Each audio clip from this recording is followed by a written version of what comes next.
నా పేరు విశ్వాస్ సార్. నేను ఎన్టీఆర్ జిల్లా నుండి విజయవాడ రూరల్ మండలం వచ్చా.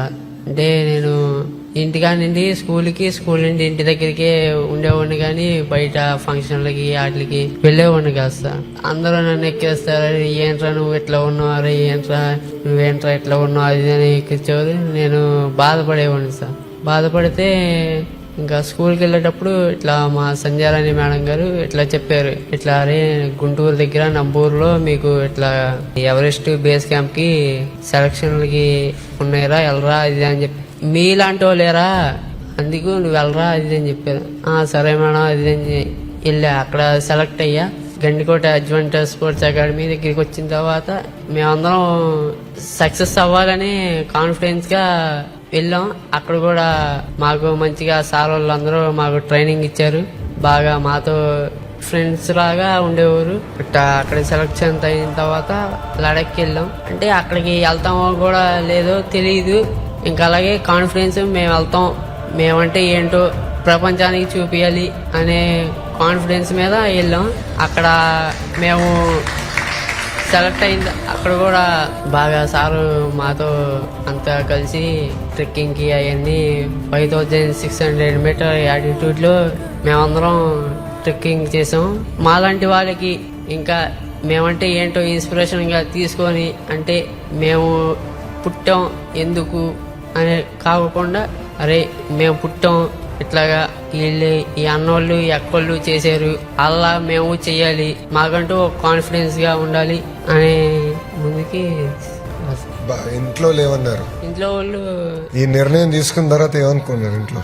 అరే నువ్వు వెళ్ళరా, మీలాంటి వాళ్ళ గురించే కదరా, నువ్వంటే ఏంటో ఇంటికి స్కూల్కే తెలిసేది తప్ప బయట ప్రపంచం అంటే నీకేంటో తెలియదు కదరా.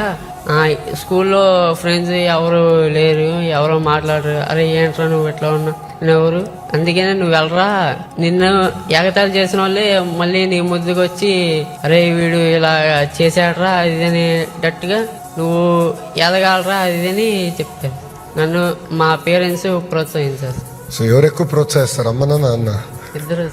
ఇద్దరులో ఎవరు ఎక్కువ? ఇద్దరులో మమ్మీ సార్. అమ్మే కదా. అమ్మ ప్రోత్సాహం లేకపోతే మనందరం ఇక్కడ కూర్చోలేము కదా. గుడ్ అమ్మా. మా అందరికి ఎంత అవకాశం కల్పించినందుకు, మాలాంటి వాళ్ళకి ఇంకా ముందుగా ఇంకా చేయాలని కోరుకుంటున్నాం సార్ మేమందరం.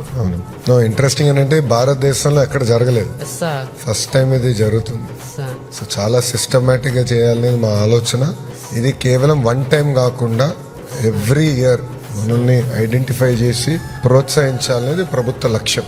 వన్ టైం ప్రోగ్రామ్ అంటే ఈజీ, బట్ సిస్టమ్ లో పెట్టి కంటిన్యూస్ గా మిమ్మల్ని ప్రోత్సహించాలనేది ప్రభుత్వం బాధ్యత. మమ్మల్ని ఇన్స్పిరేషన్ గా తీసుకొని మిగతా జనరేషన్స్ కూడా అరే మేము ఎట్లా పుట్టామరా అనే కాకోకుండా, అరే మేము ఈ అన్నోళ్ళు ఎక్కోళ్ళు టచ్ చేశారా, మనం కూడా ఇట్లా చెయ్యాలరా, మనం అంటే ఏంటో ప్రపంచానికి చూపించాలరా అనేటట్టు కాన్ఫిడెన్స్ ఛాలెంజ్.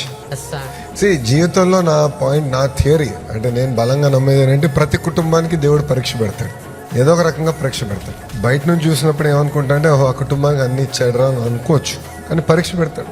ఏ కుటుంబానికి పరీక్ష లేకుండా పెట్టాడు దేవుడు, కానీ ఆ పరీక్ష జయించే శక్తి కూడా ఇస్తాడు. సో నేను ఎక్కడికి వెళ్ళినా ఇదే చెప్తా, ఎన్ని కష్టకాలాలున్నా పాజిటివ్ మైండ్ తో, పాజిటివ్ ఓరియంటేషన్ తో, కసి, మనలో కసి ఉంటే ఏమైనా సాధించగలుగుతాం జీవితంలో. మనలో కసి లేకపోతే వెనకాల మీ అందరూ ఉండి ఎంత ప్రోత్సహించినా మనం ఏం చేయలేం. అది నేను బలంగా ఒక గోల్ పెట్టుకోవాలి, ఒక టార్గెట్ పెట్టుకోవాలి, ఆ టార్గెట్ సాధించే వరకు వదిలిపెట్టుకోడు. పడుకునే టైంలో కూడా దాని గురించి ఆలోచించాలి, ఎలా సాధించాలి. అది సాధించగలితేనే, అది సాధించిన తర్వాత నేను పడుకుంటానని మనలో ఎప్పుడైతే కష్టం వస్తుందో 100% వీ కెన్ అచీవ్ థింగ్స్. నేను చూసా జీవితంలో, నేను ఎంతో మంది చూసా. మాది చాలా పెద్ద కుటుంబం, నేను ఎంతో మంది సమస్యలు ఎదుర్కొంటాను చూశాను. వాళ్ళ కసున్న వాళ్ళందరూ బయటపడ్డారు.